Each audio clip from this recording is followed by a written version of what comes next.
Good afternoon, everyone. It's my distinct pleasure to introduce this diverse and fascinating group of panelists focused at the center of AI in healthcare. For starters, I'd like to introduce John Tamir, who's going to be moderating our discussion. John's an assistant professor at the Chandra Family Department of Electrical and Computer Engineering here at UT Austin, with an appointment in the Department of Diagnostic Medicine at the Dell Medical School.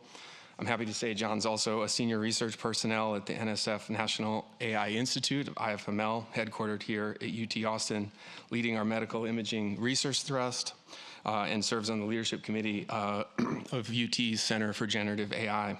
He received his PhD from UC Berkeley in 2018 and was awarded a Google Research Scholar Award in 2023 for his work on generative physical modeling for blind imaging inverse problems, a novel framework to handle subject motion and lack of uniformity in magnetic field during an MRI scan.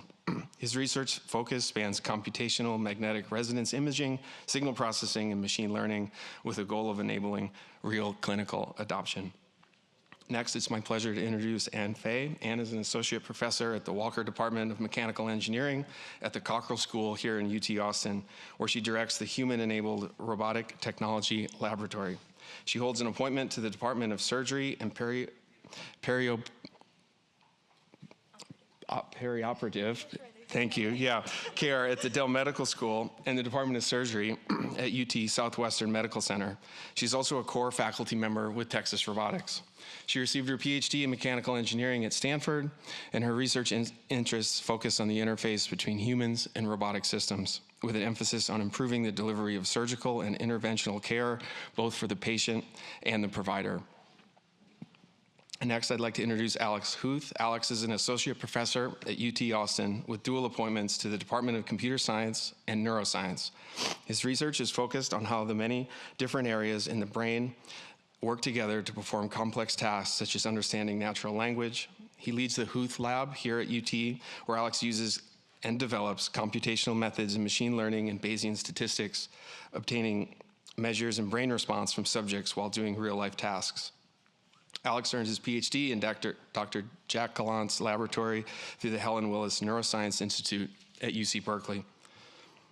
And last, I'd like to introduce Vagheesh Narasimhan. Vagheesh is an assistant professor at UT Austin in the Department of Integrative Biology, Statistics, and Data Sciences, and Population Health. He received his PhD in mathematical genomic medicine, from the University of Cambridge and the Wellcome Trust Sanger Institute, later completing a postdoctoral research fellowship at the Department of Genetics at Harvard Medical School. He leads the cross-functional Narasimhan lab, where he and his team are focused on scalable and efficient methods to make sense of complex, large data sets that are being generated in the fields of human genetics and medical imaging. Without further ado, I'll turn it over to John and this esteemed panel. Thank you. Thanks, Jay. Can y'all hear me okay? Can y'all hear me? All right, thanks, Jay, so much for introducing us. So I'm really excited to lead this panel, moderate it, but really open the floor to our panelists. And I realize that this is sort of the inflection point where we can transition a little bit from robotics as the main topic to where sort of some other topics that include robotics, but are sort of synergized with AI as one of the main tools that can be used. So AI in healthcare, I think, is used a lot these days, but it's a pretty broad term, especially given that our panelists span genomics, neuroscience, robotics. So I wanted to hear from you all, if you could briefly describe what AI in health means for your line of work. Let's hear what you have to say. Thanks. Great. Well, I guess I can take that one first. Maybe this will work. There we go. So in my work, we really study surgical skills, what makes a surgeon a good surgeon. And the reason why that's so important is you guys may or may not know, the third leading cause of death in the US is actually human-generated medical error. Everyone thinks it's sort of something like, oh, heart disease, cancer, and maybe some other things, injury, trauma, which are definitely major causes, but quite shockingly, human-generated medical error leads to a lot of morbidity and mortality in the United States and across the world. So where AI gets really helpful in those scenarios is how do you even understand what it means to be good at doing surgery? How do you even build those models and figure out how to incorporate that data in ways that the human user can actually have action on and improve? And that's where, for us, AI has been super powerful as a method to have a better understanding and intuition as to like what makes someone good at doing that task. Hi, everyone. It's a pleasure to be here. So my group primarily works on two main areas. One of them is personalized medicine. So how can you take someone's genome, which is personal to themselves, and imaging data and other types of health record information to think about how this type of information might lead to the ability to stratify individuals towards particular treatments or to identify early markers of diseases that can be intervened on. So the big role that AI plays in our work is really to manage and integrate heterogeneous types of information in imaging data that comes from non-invasive medical imaging, health record data, including lifetime electronic healthcare records and other types of information such as lipids and so on, as well as genomic information into singular models to try and stratify patients according to risk. Another major area that we're using AI for really is in genomics. The genome is 3 billion bases long, and so it's a bit of an information theoretic problem. How do you determine what the role of a single mutation is towards predisposing someone to disorders, or how that it might affect development? So AI has been transformational, I think, to try and understand the rules of the genome itself. And building sort of language models for the genome is informative about variant effect prediction, or trying to ask what the effect of a single mutation is overall on the phenotype of an organism. So yeah, Alex. Cool. Hi, folks. I'm Alex Huth. So I'm the neuroscience person here. My lab is mostly focused on kind of basic neuroscience questions, but those have the flavor of we try to understand how our brains represent information. So like I'm saying words to you right now, what's happening inside your brains? How are you representing the idea that I'm putting into your head right now by saying these words? And it turns out that if you do this really well, if you do a good job at this, then you can actually create a pretty effective brain-computer interface, which is becoming quite important in terms of kind of the tools that we can use to help people who have certain disorders. So we're mostly focused on people with communication disorders like aphasia, where you've lost the ability to turn the ideas that you're thinking of into words, into speech. And so we can build systems that will help people sort of overcome this problem. We can take ideas directly from their heads and turn those into words using a machine. Yeah, so that's where we're at. Awesome, thanks. So I wanted to touch a little bit on this idea of personalized medicine, right? Oftentimes, it seems like AI is used as a general purpose tool to analyze large data sets, come out with generalities, but similar to the themes of the previous panel, where every environment, every home is different, right? Every person is different. And so how do you design these tools to actually work for the n=1 case as opposed to this more average person who actually doesn't exist in the data set? I can say something about that. Designing the kinds of models that we do to look at representations in the brain, you can't do that for the average brain, or that just like it doesn't work for each individual. We're idiosyncratic enough in exactly how our brains are arranged, exactly where things appear in your brain, that it just doesn't work to use the average person, which it's kind of a shame that a lot of the research that we do is aimed at like understanding the average person when that isn't actually what you can use to help people. So that's been a big thrust in my lab, is like we build these deeply personalized models. We get tons and tons of data from each person that comes in so that we can build a model of exactly how their brain does this, exactly how we can represent that information. I think this question about having accuracy at the individual level and average accuracy at the population level depends on the question you're asking.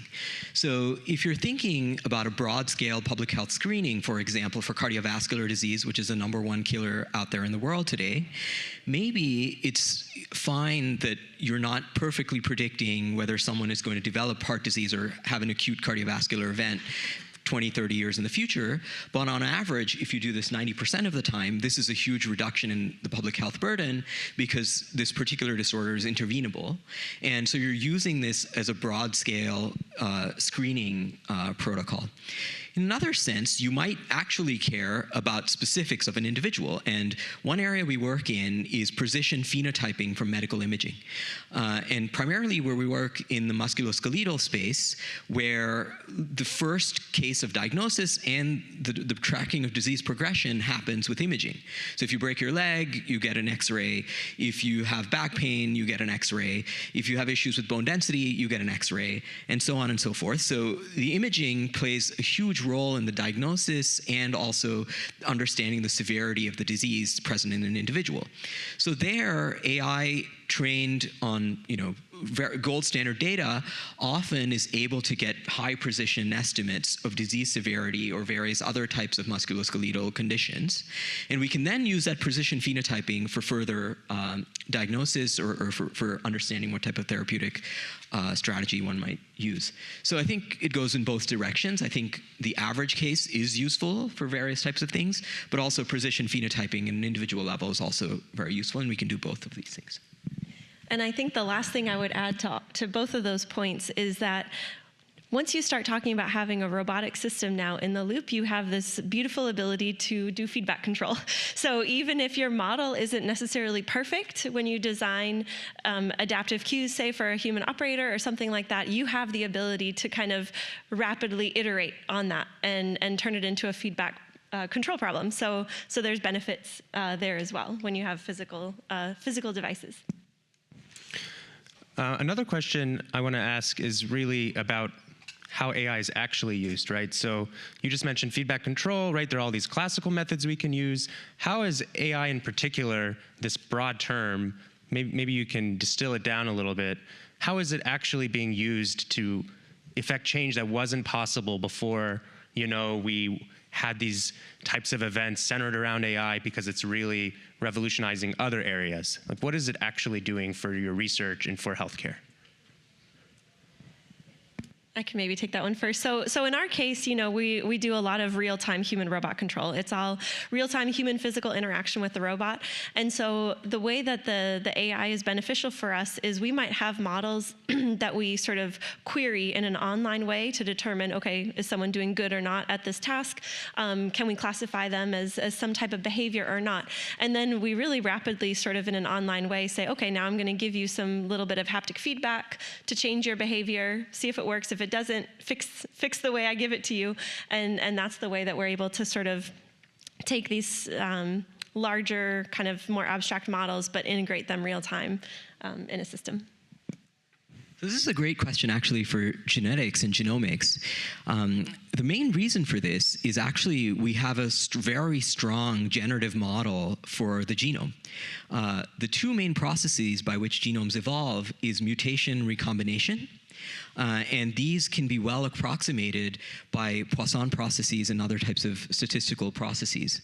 So one question you might ask is when you're trying to perform inference on the genome, why would you not use a highly powerful generative model that's been thought about for decades in many questions you might ask associated with the genome, such as effects of variants, or to ask what population sizes are in humans, and so on.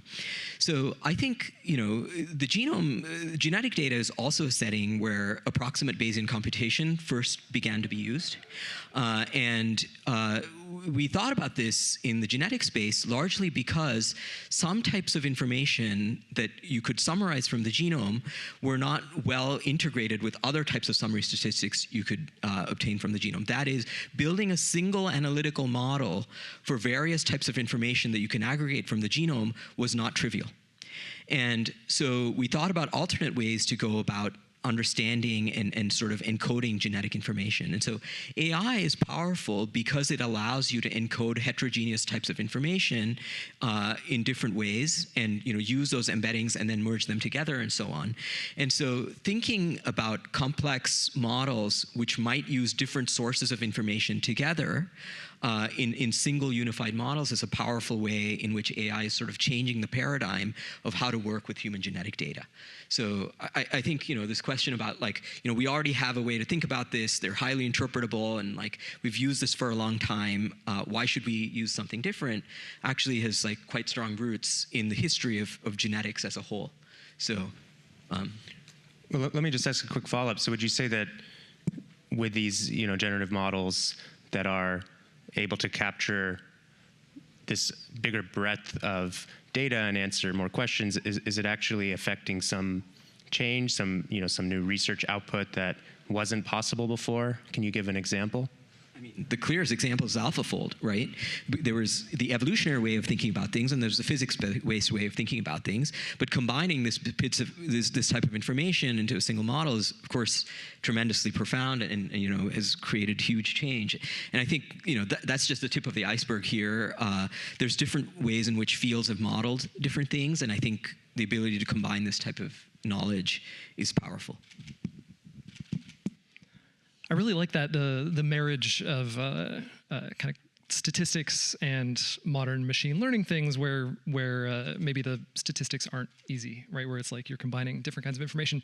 That's kind of our problem too. So we're looking at brain images, which we have good statistical models of, and then we're looking at language, which we didn't necessarily have good statistical models of. So for us, the really transformative thing with the kind of AI revolution has been large language models. They've totally changed how we look at language processing in the brain. Very quickly, by like 2018, language models were the best models that we had of how our brains process language, and that hasn't slowed down. Like as language models have gotten bigger and better, they've gotten just better and better at modeling how our brains do this thing too. So this is really critical, really core to how we look at this relationship. Yeah. Maybe a follow-up topic related. In my own research area, we work with physical machines, right? We're collecting measurements from a device that obeys the laws of physics, right? We don't want to just throw an AI model into the loop that ignores how this machine works. How do you feel in your own areas of research, for example, Anne, with these physical devices, can you incorporate AI, but in a principled way, so that we're still sort of leveraging everything we know about the physical laws of these systems? Yeah, and I think that kind of goes back to the point of, trying to do everything in an online way, kind of a task-independent way, where you're sort of at whatever frequency you have for your adaptive system, you're checking and seeing, am I on track or not with what my ultimate outcome was? So I think finding ways to kind of be able to do that in an online way is important. Can we do that in MRI, John?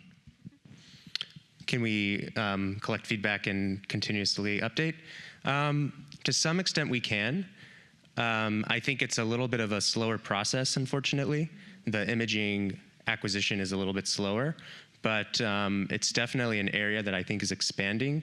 I'm not sure that it's necessarily the AI component that's actually letting us do it, but I will say that the way that machine learning research is done has inspired a lot of non-machine learning research as well, which we've done a lot of. So essentially, can we learn from existing data how to design the best sequence or MRI scan? Doesn't necessarily have to have any deep learning involved, but the machinery of learning from data and updating parameters based on the gradient of the system, the gradient of the parameters that minimizes loss has been really powerful. So in that way, we still stay within the realms of the physics of the system, but we're learning from data nonetheless. Of course, this is an area called optimal experiment design. It's been around for much longer than AI, but I think that it is a place where the two could land in a nice harmony. Another related issue that we have is really this idea of moving out of the benchtop. So I'm sure you've seen in various news articles that some new model comes out that, I don't know, is going to detect skin cancer to some insane percentage and replace the clinicians, but then when deployed in the hospital, they end up failing. They fail pretty miserably.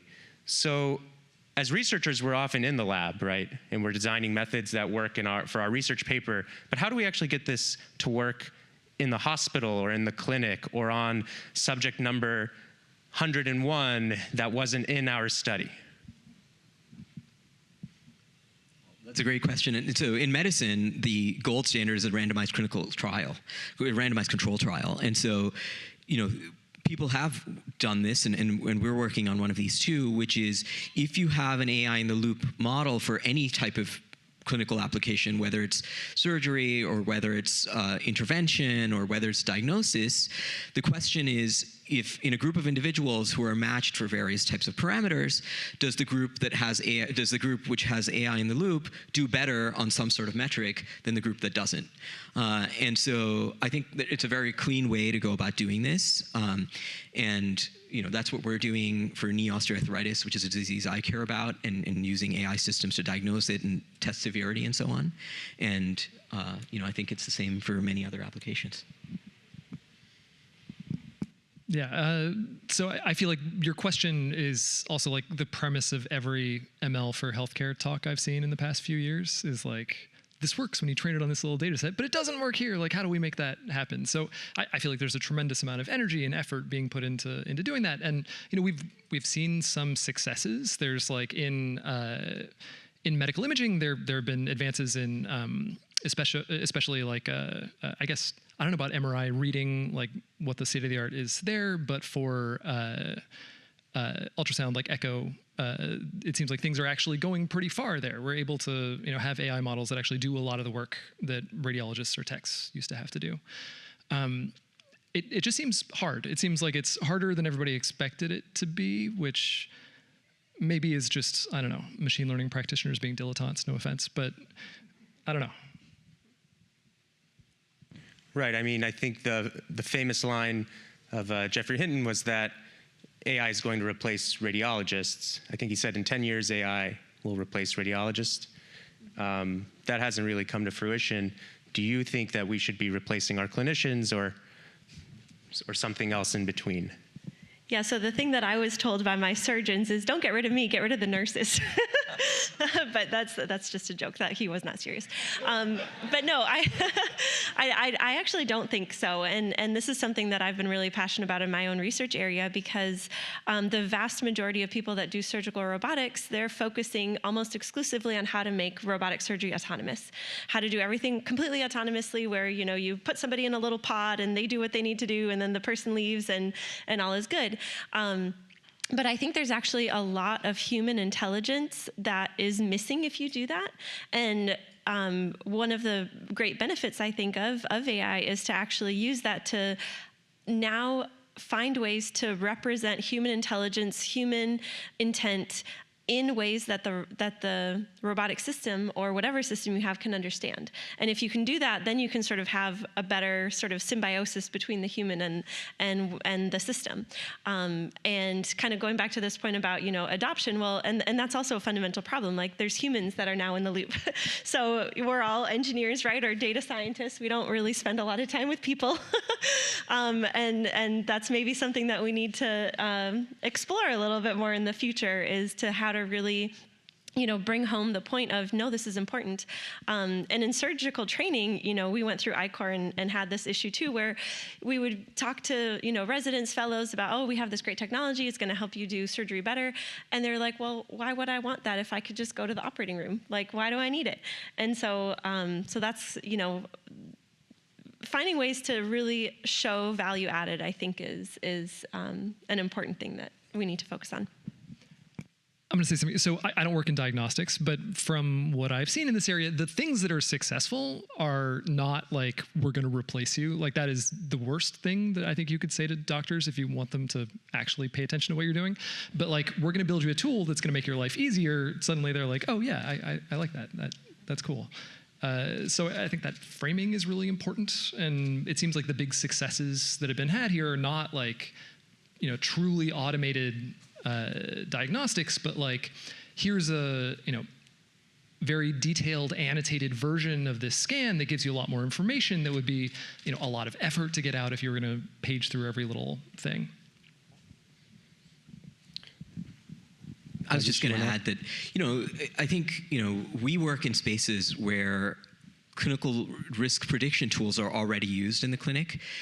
It's a simple linear model, for example, where if you go in and say, oh, I think I might have risk for cardiovascular disease, your cardiologist might say, okay, what's your lipid levels like, and what your age is, and are you a smoker, what your blood pressure is, and so on. And they have 10-year risk prediction models. And based on that risk prediction model, the doctor might say, okay, maybe I should give you a statin or something like that. And so I think what we're trying to do here is not to replace the doctor, but to replace and refine that model that they're using for risk prediction. And so there, the idea might be that we are now going to integrate things like cardiac CT imaging or genomic information and use all of that as a much finer scale predictor of what might happen. So instead of just using your family history, or did your dad or mom have heart disease, you might be able to use genomic information as a very clean and accurate surrogate of what your parents' history was. And so I think in medicine, the idea isn't to replace a doctor, but rather replace the tools that they're already using for stratification. And I think that has much higher uptake. Yeah, that's a great point. Related to the tools that we want to build, anytime I give a talk, the first question I get is, how do we know that you're not hallucinating a tumor, right? Or hallucinating away a tumor? What does hallucination mean for your specific application, and how do we know we're not just hallucinating that in the result? Yeah, well, I can give kind of a pretty practical answer. So, virtual reality simulation for surgery has become really popular lately, and people are now training on these VR simulators and not training on the actual robot. Well, we actually have done some studies, and we've proven that the way the human coordinates their motions, their muscle activity, their economy of volume, which is sort of a measure of their skill and performance, is totally different if they do VR tasks versus robotic tasks. So you can sort of extrapolate that to okay, what if you're training based on some AI model and you're just training bad behavior, and you can't unlearn that? The human motor mechanism is really good at learning skills. You end up doing things. You've got muscle memory. It's really hard to unlearn something you do badly. And so I think that's a huge problem. I don't have an answer to that, but I do think that's a major challenge. So in the areas we work, for example, genetic variant prediction, I think we're just using AI to rapidly increase the pace at which we're able to identify mutations that might give rise to a particular phenotype or outcome. And then we can test these. So you can put these in cell lines and observe what happens when you hit that particular cell line with chemotherapy or something like this. And so I think the ability for us here is to rapidly decide which mutations might have an effect and which might not, and then we can screen those mutations directly. So there's a gold standard control that we can use to test the effect of some of these mutations, and it doesn't matter if the model hallucinates or not and gives you an incorrect prediction, because ultimately we're just using this as a screen. And I think it's perfect for that type of role. I'm so jealous. This is such a big problem for us too. So it's like we build these models that take scans of people's brains, like what are they thinking, and try to turn that into words that what do they want to say. Obviously super easy to hallucinate things, right? Anything that you get wrong is they're saying something different. We don't know what the answer is. This is just a hard problem. We just need to keep making the models better, and this problem gets less bad. There are kind of UX things we can think about to reduce the effect of hallucination, at least, that if we give somebody more control over, this comes out, but then do I actually want to, output that to the world or not? Things like that. But it's a huge, huge problem for us. And it's I don't know, it's tough. Especially when you start applying it to patients with a certain disease, right, that are very different than, say, college students that you're building these models on, or I don't know, maybe yourself, if you were the test subject.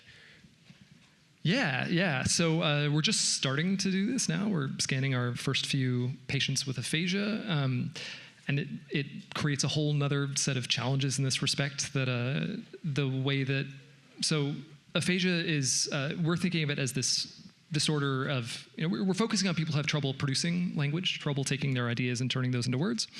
But aphasia is rarely pure. It often also has some component of being making it difficult to understand language as well. So that makes it much harder for us to kind of do the initial mapping that we need to do to figure out where different kinds of information are represented in the brain.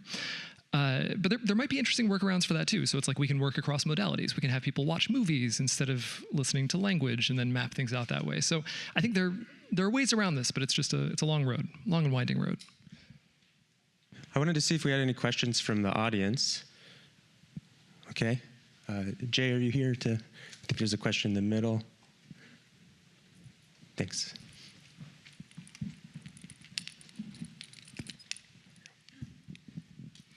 All right, so with wearable technology becoming more and more popular, like Whoop, Apple Watch, et cetera, and they're always adding capabilities, what role do you see these data streams playing, if any, in more personalized predictive analytics and models for individual patients in conjunction with their medical records, imaging, and even genome data? I could take that one. So, in some ways, you could use wearables as a way to see if they're doing their PT or not, for example, and check for how long they're doing that, and so on. And so, in some ways, you can directly use that. In fact, the people have tried to use this to see if someone's doing push-ups like in a diamond way, or like where it's like further narrower and so on. And apparently, this type of information is directly ascertainable from wearables. So that's one way. So in the clinic, you might say, have you done your PT? And the person says yes or no. And then you can sort of directly determine how much of it they've done. So that's one thing. The second thing really has to do with sort of when you're combining wearable information, for example, for sleep apnea or something like that, and you might care about like the severity of their disorder. And so having that information readily available is useful for various things, like what type of intervention they might get and things like that. So that's the second. And the third is how we might combine this with other sources of information. So that's a great question. And actually, when we're thinking about personalized medicine and personalized risk stratification and personalized intervention, I think, we are largely thinking of things that are like measured at a single time unit, like your cholesterol levels or your genetics, which is determined at birth, and so on. But sort of these wearables might give you sort of constant updates on what you might present with. And so if you know that someone is at risk for developing something like a cardiac event, and then you notice some atrial fibrillation or some sort of murmur in their heart at some level, then those people might be the ones who might want to contact their physicians immediately, and that it's an emergency, because combined with the other source of information, you kind of know this is like something you need to act on immediately. So I think having constant monitoring is also helpful for that reason. Several people, their hands raised on this side. Yeah, go ahead. I'm curious, I know the next talk is on protein diffusion, but I also want to ask you guys on drug discovery. Where have you seen most research going towards drug discovery? And I think what you're talking about, like preventive care, is very interesting, very, very exciting. But I feel like a lot of that can be achieved today with a proactive attitude from the patient. Like you can get your genome sequence, you can understand your genome, you can do a CT scan when your doctor doesn't need you to do a CT scan, and you can check your lipid levels, I don't know, twice a year or whatever, right? So there's a lot of proactive steps that you can take. But I think like if somebody is trying to be extremely health conscious, there's a limit that they can reach, which is if you want to actually supplement or experiment with some drugs off label, there's like not enough like medications to be able to actually drive some of the changes that you want to drive in your physiology, whether you need them or not. So again, curious, where have you seen most efforts going towards drug development and drug discovery using AI? I can take this again. So, genetics is actually a powerful way to determine therapeutics or drug discovery. And the main reason for this is that proteins are determined by your genetics. Like, if you have a single mutation, you might invalidate or, prevent you from producing a particular protein. And often you can compare large sample sizes of individuals with a disorder and without a disorder and look at what's different in their genetics to then see which proteins are secreted in the blood or in the body of individuals who have a particular mutation and those who don't, and that whether that particular mutation predisposes them to particular disorders. So this has been tremendously successful for drug discovery in the sense that understanding genetic susceptibility and mimicking those drugs in sort of small molecules or gene therapy has been tremendously successful. A classic example is GLP-1 inhibitors like Ozempic, but virtually all the new in line things that you see in the Super Bowl, whether it's like asthma and stuff, ulcerative colitis, psoriasis, you see these ads in the Super Bowl. They're all gene inhibitors. So one way in which you can ascertain new drugs is to think about gene inhibition or genetic change. And there, drug discovery is enabled hugely by genetics because it allows precision phenotyping to discover, so a classic example here is if you take individuals, say with osteoarthritis or something like this, before you'd have to rely on the ICD-10 record, the medical record, and this is a binary thing. It's either 1 or 0. And so when you're comparing large cohorts of information, large cohorts of individuals, some with a disease and some without a disease, you have to rely on binary outcomes. However, using AI, you can precision phenotype these individuals and look at the severity of this disorder, and then look, and instead of running a binary regression, you could run a continuous regression. And this has had an order of magnitude higher power in the ability to discover genetic loci that are increased susceptibility to particular disorders. And that's been enabled by AI. So now we have like a very powerful way to phenotype individuals at scale and then connect them with genetic data, which is hugely improving the drug discovery process in ways that we didn't have before. So. Sorry, quick follow-up. What if I think the GLP-1 agonists and antagonists are really good examples. All of this is, I think it is based on the premise that you have a mutated gene and you compare it with people who don't have the mutated gene, and then you can basically inhibit that specific gene through a new drug and then achieve the normal baseline state. I guess if you go deeper into something that kind of affects everybody, which is like, and this is where my passion in this subject comes from, which is aging. I'm curious if you have seen any exciting drug discovery happening in the space of like trying to prevent mechanisms of aging at the molecular level. So I'm going to reveal something that we're working on at the moment. So we're taking medical imaging data and building aging acceleration or deceleration clocks from the imaging data, but we also have genetic data from all of these people. So we've now discovered the first gene that's responsible for accelerated aging across tissues in the human body, which is kind of interesting. And we're now trying to put that gene into C. elegans to see if it, what we're seeing in the human genetic data also replicates in model organisms. So we're working on this direct question. See. Yeah, they're humans. So they're humans for which we've measured. We have, MRI data from the entire body and other types of measurements. And we're basically building aging acceleration and deceleration clocks based on the imaging data, as well as their metabolic data and proteomic data. And then we're looking at the genetic basis of age acceleration and deceleration across the body. And once we know their genetic basis, we can then target and sort of tweak those proteins in model organisms and then see what happens. So we're doing exactly that. Let's keep going because we have a couple more questions. No, that's really exciting. We'll come back to that at the end. But go ahead. Thank you so much. I'm wondering if you could all talk a little bit about privacy and surveillance in your work, considering that this is collecting a lot of very sensitive medical information about patients. How do you prevent that from, an insurance company buying this kind of thing and saying, look, you're predisposed to a pretty serious illness, you're not going to be covered anymore, or your premiums are going to go way up. How do you think about that as you're doing this kind of research? I can say something about this. So we're reading thoughts out of people's heads and turning them into words. Like, privacy is a massive issue here, right? Like, just straight up, this is a creepy thing unless you're doing it to help someone, right? We've thought a lot about what the privacy implications are, and are there things that we can do to mitigate some of the potential problems. So far, we've just kind of landed on finding where the boundaries are, how far can we go, what can we do, what can we not do, how much control does a person have over what's coming out of their brain. But that only goes so far. So I've been talking a lot recently to ethicists, neuroethicists in this space, and especially people who are working on like model legislation for protecting people's rights to their own data, like neuro rights kind of legislation.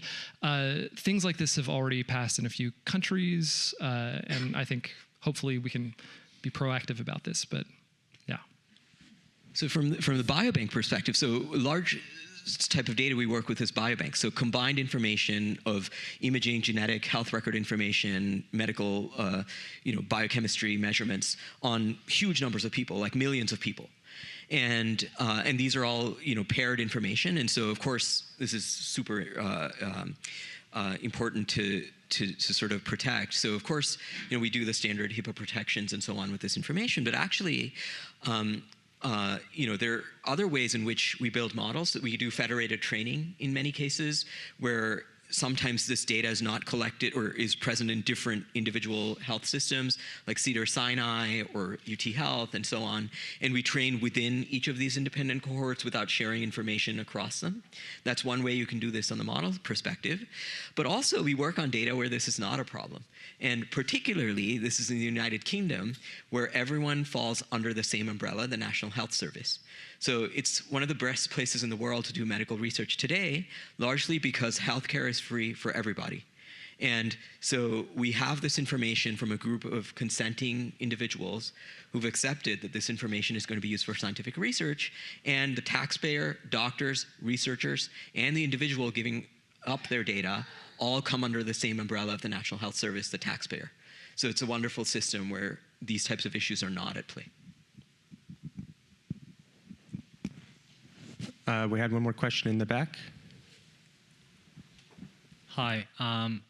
So in the case of autonomous driving, you have different levels of autonomy, all the way from your cruise control to full autonomy. In the case of robotic surgery, do we have the same gradation? How far along? I guess I have two questions. So do we have the same, how far along that scale, if we have such a scale in the case of robotic surgery, are we? And the second one is, do we have the same concerns that we have in autonomous driving, that as you kind of move up that scale, when you get to like level 3 or 4, you're actually impacting safety because now the human in the loop is relying too much on that system? Yeah, we definitely have the same problem. I feel like I should let my student Johnny answer the question because he was laughing as you were asking his question. And it's definitely true. And it depends on sort of what robot you have. So we actually have the two extremes. We have, and I think sort of similar things to autonomous driving. So robots, often they're in orthopedic applications where they'll do like bone drilling and milling work fully autonomously because you can control that environment really well, and all the way down to, current abdominal surgery is pretty. If you're doing robotics, it's pretty much all done with the intuitive Da Vinci system, and that's 100% teleoperated. There's like zero intelligence that's built into that system. So we have the full spectrum also. And to your point, exactly, like once you sort of go up these levels of autonomy and really look at shared control, there's so many questions. And going back to the prior question about ethical concerns, legal concerns, who's at fault if something goes wrong. Yes, we have all of those same problems. All right, we need to wrap up. So how about we end with one last question. What do you see as the most exciting emerging application that AI is enabling in healthcare?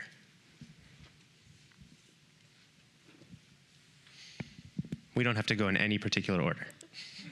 That's a hard question. So this is again, far from what I actually do, but I'm really enamored with the idea that an AI doctor is a doctor who could learn from every patient that they treat, which could be millions of patients. They can learn continually, and they can apply that knowledge to every patient they treat, which could be people all over the world, all over the country, right? A human doctor only learns from the patients that they actually treat and from the schooling that they have. And then when they retire, that knowledge goes away, right? So there's some kind of like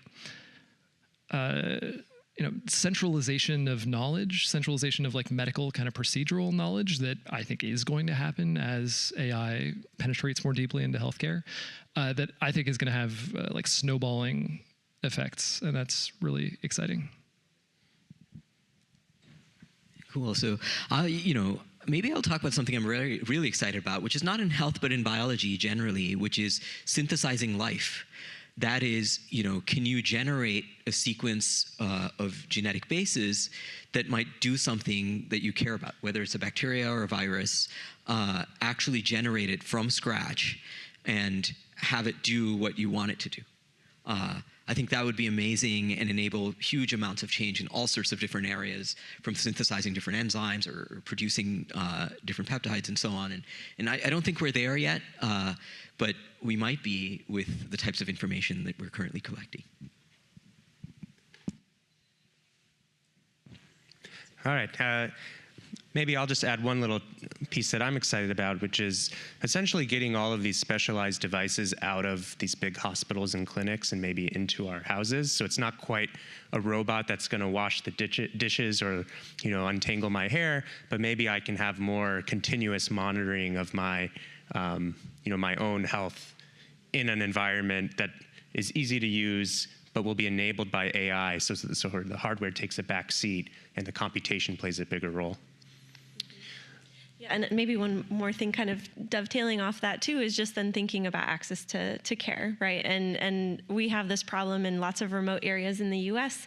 There's global problems. I think the latest statistic I read was 6 or 7 billion people in the world actually don't have access to surgery at all, and it's certainly not safe if they do.